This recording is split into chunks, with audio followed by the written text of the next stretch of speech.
Depuis plus de 10 ans, elle sacrifie des membres de sa famille en Afrique depuis une secte en Europe. Histoire vraie. L'affaire se passe en France.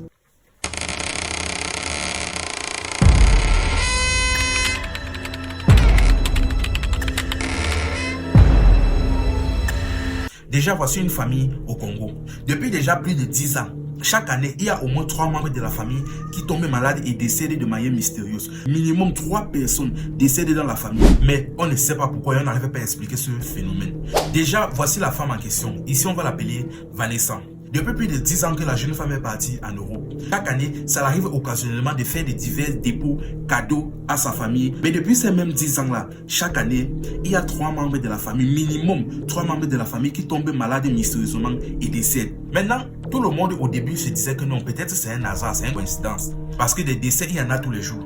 Sauf qu'il y a un oncle qui a fait le rapprochement. Il s'est assis, il s'est dit que mais comment ça se fait que chaque année, il y a au moins 3 membres de la famille qui disparaissent. 3 membres, minimum 3 membres. Il a commencé à se poser la question, il dit que c'est suspect. Et il a rassemblé tous les membres de la famille. Mais vous n'avez pas constaté qu'à chaque fois que Vanessa en Europe nous envoie de l'argent ou nous offre des petits cadeaux, il y a toujours quelqu'un qui tombe malade et disparaît mystérieusement. Vous n'avez pas constaté?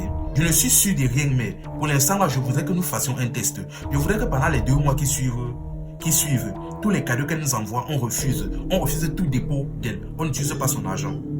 Dès qu'il a dit ça, chaque membre de la famille a commencé à se fâcher. Ils ont commencé à l'insulter. Bref, vous savez, dans les familles africaines, quand tu es pauvre, tu n'as pas droit à la parole. Ils l'ont insulté, ils l'ont simplifié et ils ont complètement ignoré ses paroles. Ils se sont tous dit que non, ce sont des décès naturels, des personnes décèdent tous les jours. Sauf que ça a commencé tellement à devenir grave que finalement, ils ont dû accepter que le problème devait être mystique. Mais en aucun moment, ils n'ont soupçonné Vanessa qui était en Europe. Parce que quand ils ont commencé à accuser leur grand-père au village, sans aucune raison, juste comme ça. Voilà les vieux là-bas au village qui passent leur temps à maudire les enfants. Ils ne veulent pas que les enfants réussissent. Ils les envoient des malédictions. Ils les mangent dans la sorcellerie et patati et patata. Le vieux maintenant de son côté là-bas au village, comprenant que son nom était tenté d'être gâté dans toute la famille, il a finalement pris le dossier en main et il a commencé de lui-même à enquêter. Il a bien écouté les explications de l'oncle. Il est parti rapidement dans une église prophétique à Brazza. Il a vu un prophète et il a expliqué la situation. Depuis 10 ans que ma fille est montée en Europe, ça fait déjà 10 ans. Chaque année, il y a 3 personnes qui décèdent de manière mystérieuse dans ma famille.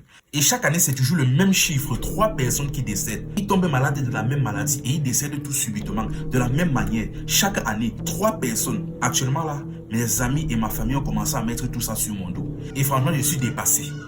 De base, j'avais 9 enfants. Mais 5 sont déjà partis, il ne reste que 4. Sans parler des cousins, des oncles, des tantes qui sont décédés de manière mystérieuse, on ne sait même pas.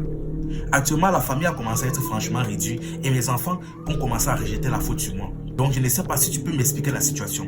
Le pasteur donc a dit, j'ai compris ton problème. Il a donc commencé à faire certaines prières et il a eu une révélation. Il a expliqué, tu as raison, ce qui se passe dans ta famille là n'est pas naturel.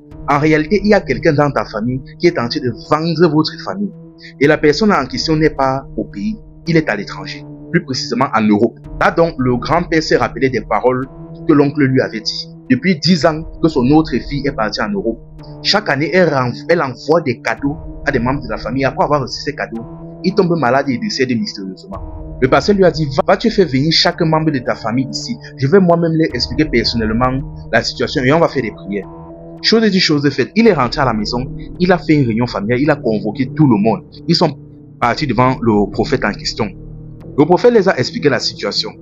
Il a dit maintenant, ce qui se passe, c'est que ce n'est pas votre grand-père ici qui est en train de vous vendre. C'est votre soeur là-bas en Europe. Mais si vous ne me croyez pas, voici ce qu'on va faire. À chaque fois que votre soeur va vous appeler pour vous faire un dépôt, vous envoyer des cadeaux, vous allez refuser. Vous allez refuser, personne ne doit accepter. Et vous allez constater que elle va commencer à vous harceler pour que vous acceptez ces cadeaux. Et à un moment donné même, elle va même commencer même à vous chasser même des maisons où elle vous permet de loger. Elle va même vous chasser.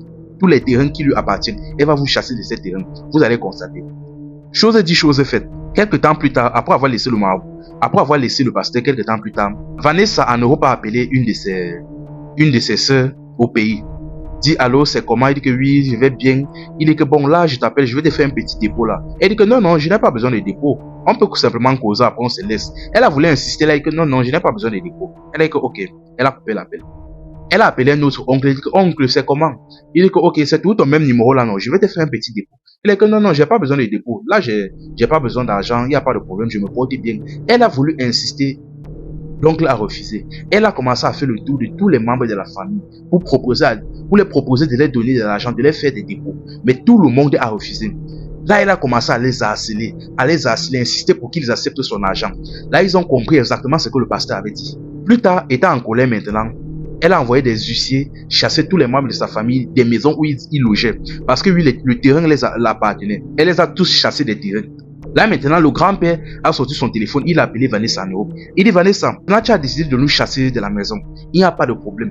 Mais considère qu'à partir de maintenant, là, on n'a plus rien à voir ensemble. Ce dans quoi tu es entré là-bas en Europe, je te conseille de sortir dans ça. Je te conseille de sortir dans ça et arrête d'essayer de vendre des membres de la famille. Tous ceux qui sont déjà décidés par ta faute, là, on va faire comme si rien ne s'était passé. Mais actuellement, là, je te déconseille vivement d'essayer encore de vendre un membre de la famille ici. Tu nous as sorti des terrains, non, il n'y a pas de problème. On préfère dormir dehors que de vivre dans un bien acheté par l'argent de la sorcellerie. Là maintenant, Vanessa s'est fâchée, dit que oh, vous êtes méchant. Depuis des années, je vous nourris. Aujourd'hui, vous me parlez comme si dit que pardon. Si pour toi nourrir quelqu'un, c'est le vendre dans la sorcellerie, garde ça pour toi. Considère qu'on n'a plus rien à faire ensemble, comme tu ne veux pas laisser ça. Et il a raccroché l'appel. Et j'ai beaucoup aimé la réaction du grand-père. Franchement, dans cette histoire déjà, j'ai notifié deux éléments. Premièrement, le fait que tu n'as pas l'argent dans la famille, on te simplifie. Bref, c'est la nature humaine. Je ne peux rien dire là-bas à ce niveau-là. C'est la nature humaine. Mais le fait qu'à chaque fois qu'un malheur arrive, quelque chose de mystique arrive, on accuse toujours un vieillard au village. Déjà, ça, c'est pas normal. Il n'y a pas d'âge pour faire la sorcellerie. Il y a des enfants même dans le ventre de leur mère qui sont initiés. Étant dans le ventre de leur mère qui sont initiés. Il n'y a pas d'âge pour faire la sorcellerie. Donc, franchement, arrêtons. Quant à cette histoire-là, pour toutes personnes souvent qui sont en Europe, qui vous envoient souvent, vous devez comprendre qu'en Europe, la vie est dure. La vie est dure en Europe, surtout pour un noir qui immigre pour arriver en Europe. Et chaque mois, il vous fait des dépôts, il vous envoie des cadeaux, vous payez des terrains. Pardon, méfiez-vous. Notamment quand vous vous rendez compte qu'il y a des décès subis dans la famille, méfiez-vous. La vie en Europe est extrêmement difficile. Je ne vois pas quel noir qui va arriver là-bas. Commencer à vous faire des dépôts chaque mois, vous offrir des cadeaux, plus comme ça. Pardon, soyez prudents dans la famille. Les deux est gâté. Enfin bref, c'était un faux amusement. Ici on s'informe et on s'amuse. Voici un voleur qui s'est fait passer pour un fantôme pour aller braquer chez un pasteur. Histoire vraie. Le voleur a même retiré son masque et dit que non, c'est moi. J'habite dans le quartier ici derrière. Mais le pasteur ne voulait pas du je le crois. Il continuait à prier, à lancer le feu. Finalement, le voleur s'est mis à pleurer. Tellement il pleurait là, le pasteur a compris que non. Le type, c'est pas un fantôme, c'est un voleur. Là donc, ils ont crié, appelé le voisinage. Là, eux tous sont sortis, ils ont vu, ils ont compris la situation. Que le type qui les braque depuis plusieurs années se faisant passer pour un fantôme, c'était un voleur qui habitait dans le même quartier. Là, ils l'ont récupéré, ils l'ont passé à tabac avant d'appeler la police. Ça, c'est une vieille tradition ici en Afrique. On te tabasse avant d'appeler la police. On tabasse les voleurs avant d'appeler la police. Bref, la police est venue la récupérer. Et actuellement, il est au parquet. Donc, d'après les sources que j'ai entendues, il risque 15 ans d'emprisonnement parce qu'il a exercé cette tactique-là pendant des années. Donc, ça risque d'être chaud sur lui. On dit ici chez nous au Cameroun, la famine donne l'inspiration. Juste pour dire, pour cette histoire, si je ne vais même pas donner de morale, je donne juste le respect à certaines personnes sur ce continent. Parce que le genre de schéma que certains sont capables de développer, le schéma qu'il a développé, je ne vois même plus qui peut encore développer ce qu'il a fait là. Enfin bref, la famille, juste le vol ne paye pas. C'était un faux amusement. Ici on s'informe et on s'amuse.